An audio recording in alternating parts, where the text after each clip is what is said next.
Standard 7th, Science subject, Lesson number 3, Properties of Natural Resources.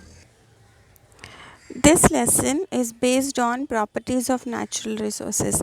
Natural resources means the things that are useful to us and we get it only from nature, like air, water, soil, some minerals. So we are going to see the properties of air, water and soil in detail in this lesson.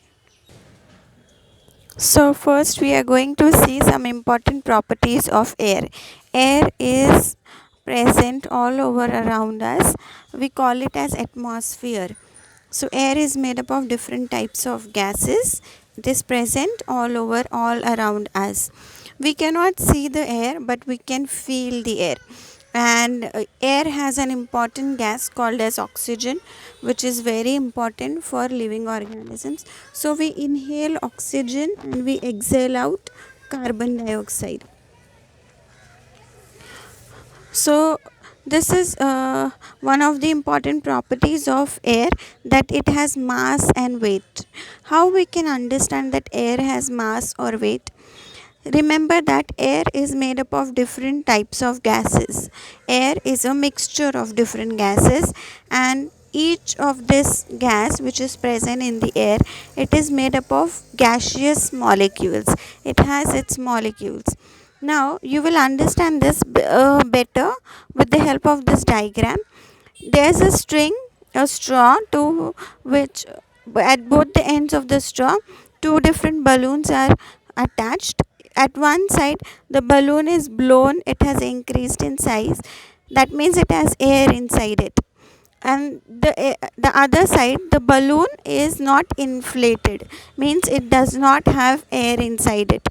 So the balloon which is inflated, which has air, that side the straw is bending. That means this balloon is heavier as compared to the balloon which does not have air.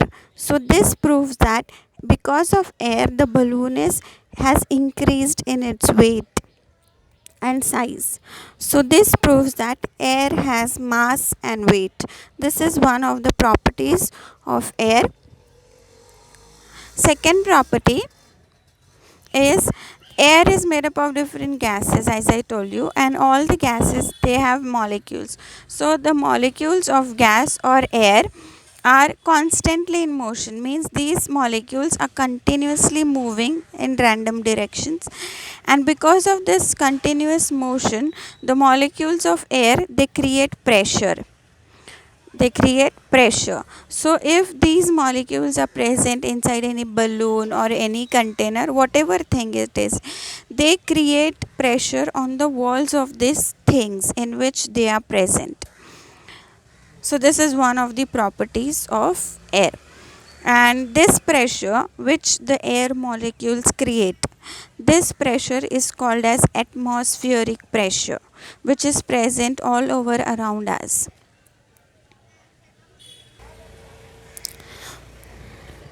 Now to understand the next property of air, this diagram is helpful to understand. Here you will see there is a syringe. The syringe has a piston which we can pull, and there's a hole, an opening from which the air can come inside or it can go out. If you push the piston behind, then this area inside the syringe will be empty. That means there will be more space for the air to move inside the syringe from the hole. And if you push it inside, whatever air will be present inside the syringe, that air will be pushed out of the hole. This is how the piston works and how the air moves. So to understand the atmospheric pressure and its property, the next property, this diagram is helpful. See, if you pull the piston behind, means outside the syringe, but by closing the opening, if you close the opening with the thumb as you see in the picture, and then you pull the piston behind, that means you're creating space here in the syringe for the air to go in.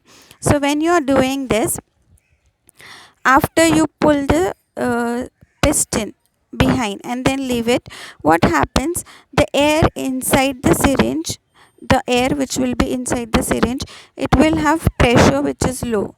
The pressure on the air inside the syringe is low, and the pressure outside the syringe, the air which is outside around the syringe, that air pressure will be high. So because of this, what happens? When the piston which is pulled out, it is left, it will immediately be go it will immediately on its own go inside the syringe. Why? Because outside pressure of the air is more. That pressure will push the piston inside. Okay, now this same activity if you will repeat again by holding the syringe in vertical direction, little slanting direction, if you change direction and do this again, still you will see that this goes on happening.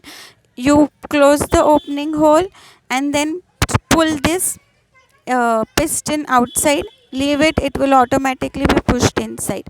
This will happen every time, irrespective of the direction. Means you change the direction, still this will happen. So what do we understand from this? That whatever is the atmospheric pressure, it is same in all the directions. Atmospheric pressure means air pressure. Okay, so this is next property of air, that atmospheric pressure is the same in all directions.